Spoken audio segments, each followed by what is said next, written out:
Bali, ano po? Okay. Bali, itong database folder, gawin niyo po. Right click, show more terminals, tapos pupunta ka ng send to, compress zip folder, pinakompress siya. Yan. So, pangalan nyo lang, database. Ito ng database. Yes. For example. Yan. So, bali, itong database, pag di ba naglagay kayo ng ng binary, tapos yung tatlong files, tapos yung RPT-INI, itong database, pag nilagay nyo dyan, bali, masasama dyan yung mga inedit yung menu, mga items, yan po yan. Dito sa computer na to?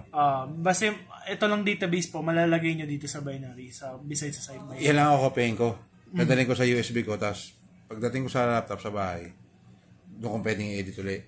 Pwedeng edit ulit. Tapos, di ba? Saan ko naman i-paste dito? Sa same folder din na to. Di ba, for example, ni-compress folder nyo ulit po. Pag, di ba, for example, ito. Yan, kakapin nyo yan. Ctrl-C. Tapos pupunta ka ng PSSI. Tanggalin lang natin to. Yan. Ctrl-V. You need administration o lang pala dyan. So buburahin mo yung existing doon. Yan ang lalagay mo. I-override. I-override lang. Yan. So, pag pinis ko dyan, basically, yung bang in-update nyo sa bahay, malalagay dito. Ganun lang yun. Compress folder. Ganun din, pag galing ko dito, tapos pupunta ako doon, update ko lang din sa bahay. Ganun po. Bali, gagawin nyo muna tong compress zip folder. Yun lang. Ganun lang. Zip folder lang pala. Opo.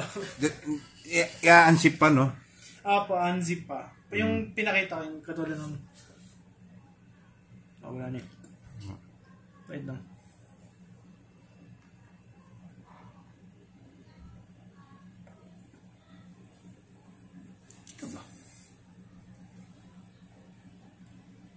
Okay. Double clickin it. Pag unzip mo lang. Tapos ito lang kakapin yung file. Sarap lang unzip, no? Copy mo lang, tapos paste mo lang sa outside po. Sa database. Database. So, tanggalin natin muna ito. Yeah.